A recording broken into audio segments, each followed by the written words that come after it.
policemen are killed in the restive Anglophone region of Cameroon.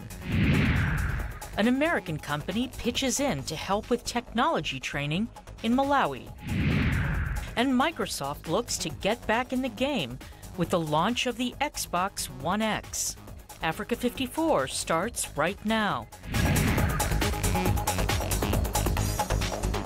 Good evening, I'm Esther Gidou. You are in for Vincent Makori. This is Africa 54. Anglophone secessionists in Cameroon killed at least 2 armed police officers on Wednesday, signaling an escalation in their protracted dispute with the central government. 2 secessionist leaders and a security official say the attacks in the English-speaking city of Bamenda marked the worst fighting in recent years between secessionist militants and government forces in the Central African state after a year of mostly peaceful protests. Anglophone lawyers and teachers launched demonstrations a year ago against what they say is a marginalization of English speakers by President Paul Biya's government in the northwest and southwest regions.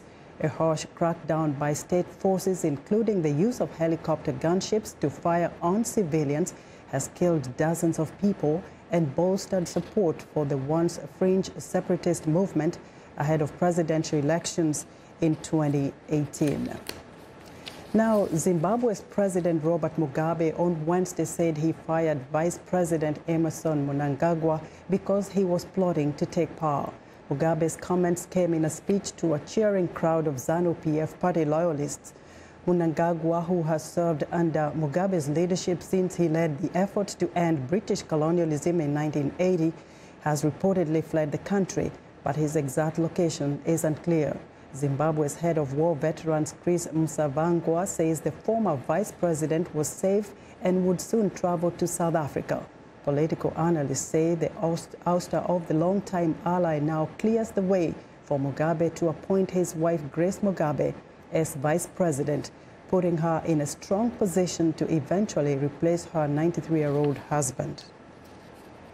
Kenya's parliament has been forced to go on a 3-week recess Wednesday, indicating the political crisis in the East African country could reverberate beyond the October presidential rerun. Lawmakers blame the deadlock over the allocation of leadership posts for a recess. A political stalemate has gripped Kenya, an ally of the West, against militant Islam since the Supreme Court invalidated the results of the August 8th presidential elections on procedural grounds and ordered a rerun. The repeat election was held on October 26th, but opposition leader Raila Odinga boycotted the vote, saying it would be unfair. President Uhuru Kenyatta won a second 5-year term with 98% of the vote, and on Tuesday, Odinga said he wants an interim government to run the country for 6 months while the constitution is reviewed to reduce the president's authority. We think that what we are calling for requires a longer time. And in the meantime, we need to have an interim arrangement of governance, which will involve representatives from both parties. We think that maybe 6 months would be required to carry out all these changes that we need in this country in order to have a proper, free and fair election. Kenya's parliament runs its business through the Parliamentary Service Commission and other committees which set its calendar and the legislative agenda. The United States offers asylum for protection to people who are forced to flee their own countries because of persecution due to race, religion, nationality, or political opinion. In New Jersey, one asylum seeker waited at a halfway house called the Lighthouse to learn about his status. VOA's Eileen Barrows reports. Mohammed Gaber was one of 5 undocumented immigrants living in this halfway house in New Jersey. All 5 were seeking asylum in the United States. At the house, everyone cleans, cooks, and works to pay for court fees while their cases are pending. An Egyptian, Gaber was just released from immigration detention in October. I want to stay here with the peace. Peace inside me, that's it. I feeling that here in America. Gaber first asked for U.S. asylum in 2015 when he claimed his wife's family threatened to kill him after he was unfaithful to his spouse. His case was denied and he voluntarily returned to Egypt. This year in February, he came back. He says he was tortured and assaulted in Egypt after his neighbor found out he was having a relationship with a transgender woman. They catch me and they bring me to the police station, and they beat me there. They beat me up is too much. I don't know. Gaber escaped, gathered a few belongings, his passport and some money, and he fled to the U.S. At the airport, he requested asylum. He was taken to the Elizabeth Detention Center in New Jersey, where he was detained for almost 9 months. I came here. I said, if I stay here in the jail, that's good for me. The Lighthouse is run by First Friends, an immigrant advocacy group which also helps residents find housing and jobs. Like the residents here, any foreign national can file an asylum claim regardless of immigration status. Asylum seekers must prove they have a credible fear of returning to their home country. Gaber has now left the Lighthouse. He was granted asylum. Alini. U.S. President Donald Trump began his 2-day visit to China with a tour of Beijing's Forbidden City on Wednesday, along with Chinese President Xi Jinping. First Lady Melania Trump and President Xi's wife Peng Liyuan joined their husbands. The couples also enjoyed some Chinese dance theater before the two leaders got down to business. Trump and Xi are starting 2 days of meetings that will be centered on trade and North Korea's nuclear weapons program. Trump has been urging China to be more aggressive in its dealing with North Korea, even though Pyongyang is its top trade partner. In a speech to South Korea's National Assembly early Wednesday, President Trump sent a message north of the border calling on leader Kim Jong-un in Pyongyang to give up all his nuclear weapons for a chance to step onto a better path. As VOA's Daniel Scherf reports from Seoul, Trump singled out China and Russia in calling for a global trade embargo and an end to support for North Korea. U.S. President Donald Trump warned the United States would not be intimidated by Pyongyang's nuclear threats. He called on North Korea to give up its nuclear weapons, warning the U.S. would defend its common security with South Korea. The regime has interpreted America's past restraint as weakness. This would be a fatal miscalculation. This is a very different administration than the United States has had in the past. Trump called on all nations, including Russia and China, to fully implement sanctions against Pyongyang, downgrade relations, and sever all ties of trade and technology. It is our responsibility and our duty to confront this danger together, because the longer we wait, the greater the danger grows and the fewer the options become. The tough speech contrasted North Korea's rights abuses and economic failure with South Korea's success. It was welcomed by Koreans in the capital.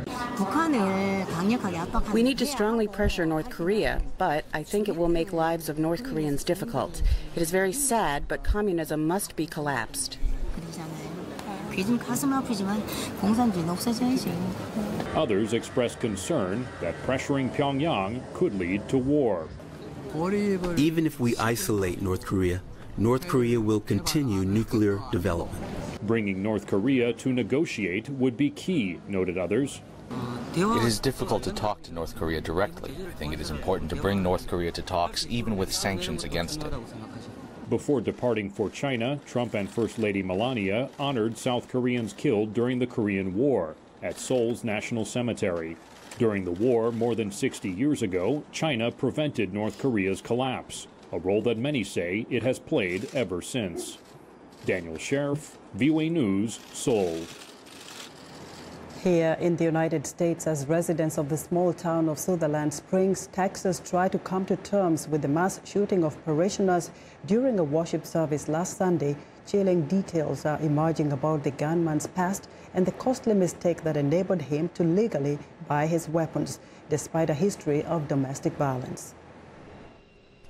Police revealed that gunman Devin Kelley escaped from a mental health center 5 years ago after sneaking guns into a U.S. Air Force base and making threats against commanders. It was around the same time that Kelley was court-martialed by the Air Force and later sentenced for assaulting his first wife and infant stepson. However, his criminal conviction was not registered in the FBI database used for background checks. There was nothing in our databases that precluded him from purchasing a firearm. The Air Force admits they never informed the FBI about his conviction. It's a mistake that allowed him to legally buy the murder weapon. If you're a domestic abuser, you're not supposed to own a gun. He was a domestic abuser.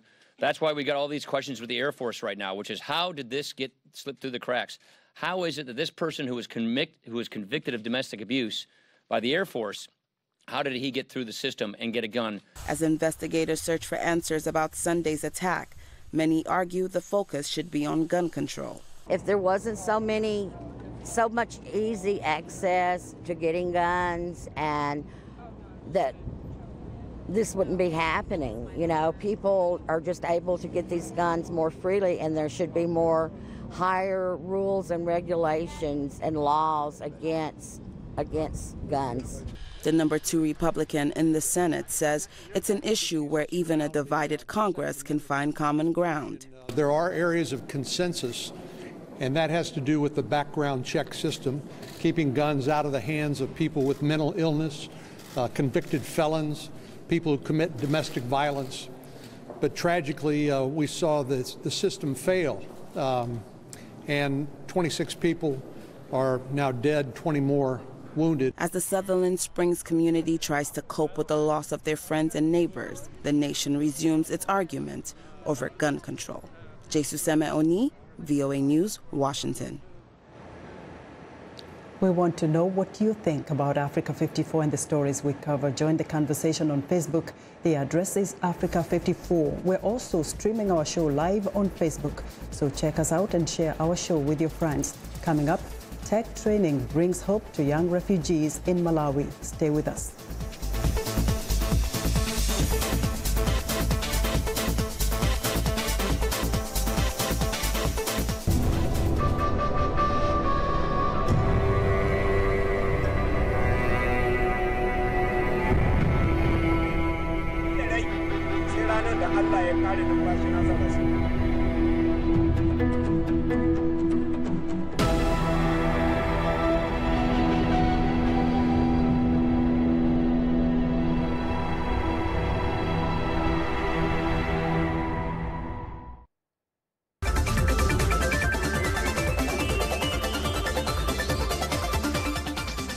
Microsoft and the UN Refugee Agency are partnering to teach 24 young refugees from across East Africa how to code and develop software. Lamek Messina reports from Zaleka refugee camp in central Malawi. Microsoft has been opening these facilities around Africa to empower young youth with skills in technology. But this is the first app factory in the world to be opened in a refugee camp. No wonder Hilwa's family fled violence in Rwanda when he was 5 years old. He's 20 years old now and thinking about his future. For sure, I'm not willing to go back there. Yeah, I'll do my coding, and yeah, I hope I'll succeed. I can be a freelancer programmer, yeah, and do my businesses. Yeah, and at the end of the day, I can make money. Sure, and help the community at the same time. His idea is to create a mobile phone app to help medical workers at the camp keep track of patients and their medications. Zaleka is a permanent settlement in Malawi. It is a home to nearly 30,000 refugees, mostly from the Democratic Republic of Congo, Ethiopia, Burundi, Rwanda, and Somalia. Many families have lived here for 10 years or more. The learners want to become self-reliant. I want to make sure I grab all the knowledge that is on how to create applications, so that I should be like among those who are making money, who are doing well. By the end of the 12-month training, the students should be able to create Windows software, make websites, and create mobile applications. The many languages spoken at the camp are a challenge to the program's one instructor, a 23-year-old self-taught techie named Reme Gakwaya. He himself is a refugee from Burundi. I try to explain according to the one who didn't understand maybe in English, then I have to interpret in Swahili.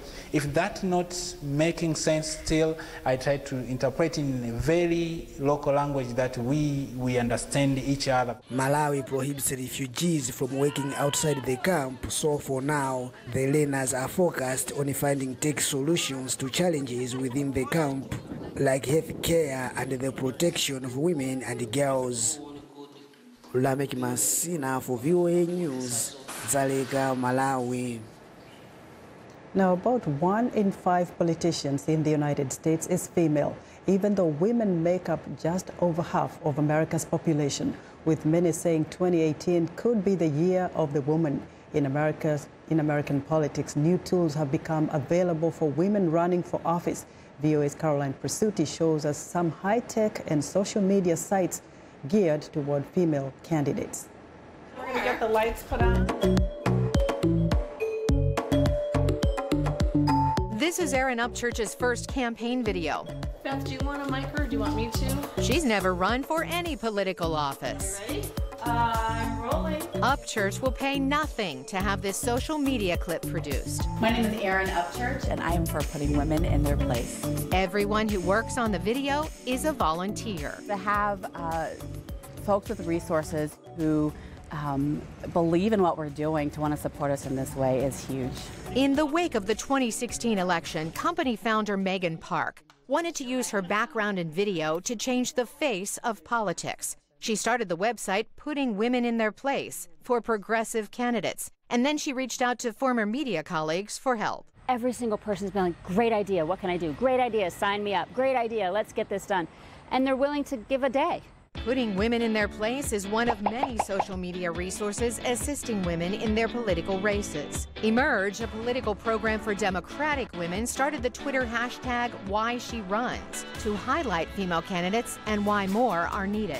Project Sheila designs websites and charges only what the candidate can afford. CrowdPack gives candidates a preview of how much funding they can raise before officially declaring. If these candidates decide not to run, the donors are not charged. Aristotle has a database of 190 million voters for a customized donor call list. And Polis is a mobile app that generates walking maps for door-to-door canvassing.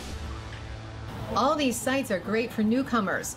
But many say the way to nurture more female candidates is to start much earlier, when women are, well, girls. Have you ever thought of becoming the first woman president? Yes, but I realized it was too much responsibility. The president's very busy, and I want to spend more time with my family. And then there's Shyla Singer. There's some people in school that are like, I want to be president. I'm like, that sounds kind of interesting. So in about 25 years from now, who knows what females may pave the way for President Singer. Caroline Presutti, VOA News, Naperville, Illinois.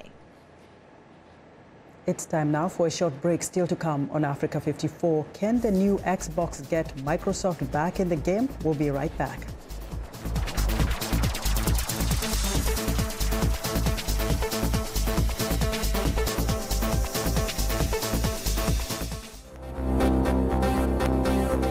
Hate speech, insightful language has been defining what should be a proud moment in our history. Those are symptoms of a society that is at war with itself.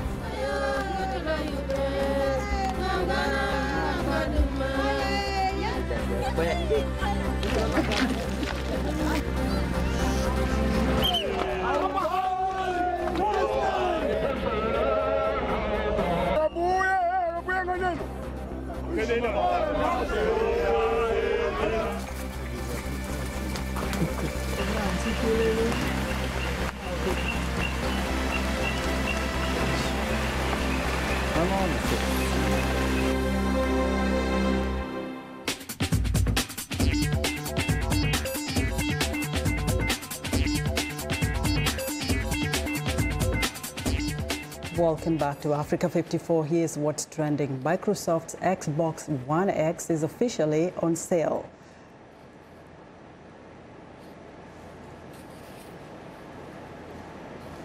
They're priced at $499, twice the cost of the standard Xbox One. It launches with the support of 70 enhanced titles that will make the most of its horsepower. There's a lot under the hood. Xbox One X is a system built for 4K gaming. It includes a 4K Ultra HD Blu-ray player and has a graphics and computer processing unit that means faster load times and smoother graphics, even on a regular HD TV. Will the Xbox's bells and whistles be enough to lure customers? Software sales and in a shift in publisher exclusives to Sony indicate that PlayStation 4 has a healthy lead over the Xbox One. Next up, the makers of an electric bike in Ukraine say they have set the world record for riding on a single charge without pedaling. It took the cyclist almost 17 hours and hundreds of circles of a track to complete the challenge, all 367 kilometers. The idea of e-bike production came after the delivery service Delfast was launched 3 years ago. E-bikes were chosen for this service to make it inexpensive and ecological. The e-bike has a smart security system with GPS tracking, remote start, immobilizer, and pedal assist. Delfast e-bikes are available on Kickstarter, varying in range, speed, and price. And finally, Hills has gone to the dogs again. In a city that loves its dogs and where the furry friends can often be seen in designer duds with perfectly coiffed doos, the highly anticipated Wolfstock 9020 event was a day for all to come out and have fun. Dogs dressed in their Sunday best and are a big attraction of this popular annual day-long pet fest where luxury, fashion, talent, and good grooming are the order of the day. Vendor booths were busy with everything from designer dog food to fashion, including pet formal wear. And that's what's trending today.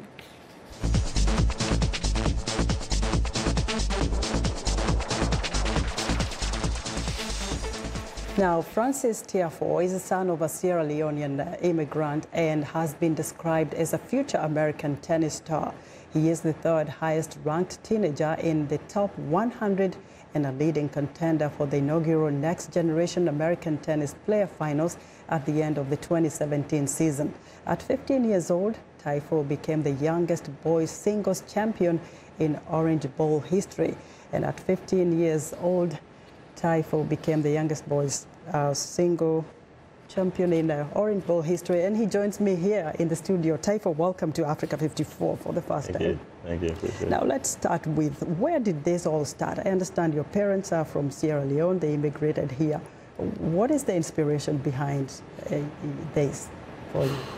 It all started in Maryland. There was an academy where my dad was, one of the founders, pretty much helped build the place. His role there, he was a janitor. He was pretty close with the CEO of the club, and I asked if his twins can come and play for free, and CEO was nice enough to say yes, and yeah, so every day my dad took us there after school. I imagine you spend a lot of time in the evenings and late in the night when they're playing, with your dad being a janitor there, watching them. Was that something that really kind of kick-started you in tennis? Oh, for sure. I think all my success goes to my dad and my mom, obviously. But yeah, what my dad did, I mean, he stayed there too for many years. And some nights when my mom was working double shifts at her job being a nurse, I would stay there as well. So I was always around the tennis court. So yeah. Now, I'm thinking about our viewers in Africa and others here in the United States that, their parents immigrated here or they came when they were little. And I'm wondering, what should they get from you? Because you're still a teenager. When a lot of teenagers are usually on their electronic gadgets, you're playing. What would you want them to know? That is more than, just, social media or you just be on your phone. I mean, obviously, get out, pick a sport, just try and enjoy being with friends and find something you love and try to maximize in it. There's so many different ways you can tap into people's lives by just, being, someone good at a sport. It's not, because at the end of the day, it's not just about you. You can touch so many other people across the globe. So, yeah, I'm really happy about what I'm doing, and hopefully I can just keep expanding. So when you think about your peers and when you go to school now, because you are in a celebrity status, has that changed you with all the championships you've won? Nah, I feel like I'm still the same person. My mom would give me a nice slap across the head if I got a little cocky. So, yeah, so nah, I mean, I'm the same person as I was as a kid. It just only makes me hungrier to do more. Obviously, there's always more to accomplish. I'm not the greatest ever, so there's always more to chase and always get up and work towards. So until I become as good as I think I can be, or number one in the world, I'm not going to stop. Being where you are at your age, what's your next, what are you looking to be? When you're all done, is this something that you want for a lifetime? What is it that you want to become? I want to hopefully win a Grand Slam one day. That'll be unbelievable. And then towards the end of my career, I want to have foundations in Sierra Leone. I want to, schools and tennis courts and whatnot, and just not just win a bunch of titles in tennis, but help a lot of people in Sierra Leone and touch them and be with them post career and even career. So.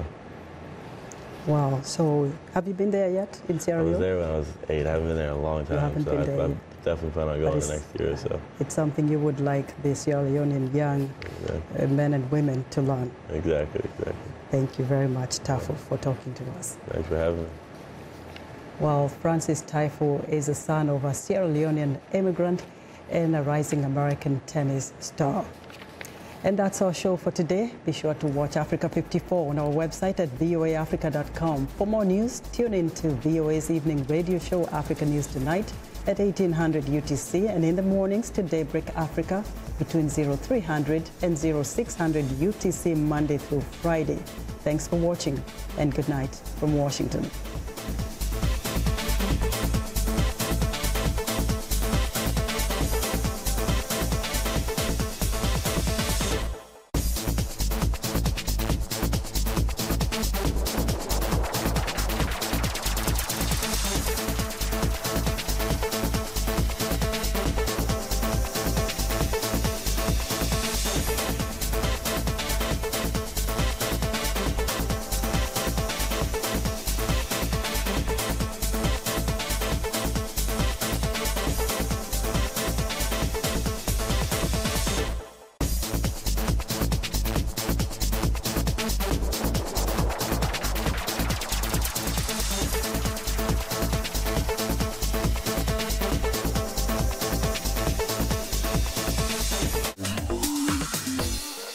Welcome to English in a Minute. Today's episode won't cost you anything. Freebie. Let's see what this one is about. Anna, I love my job. Oh yeah? Why is that? I get so many freebies from the bands I write about. CDs, t-shirts, water bottles, even tickets to see them perform. Wow. The only freebie I ever got from my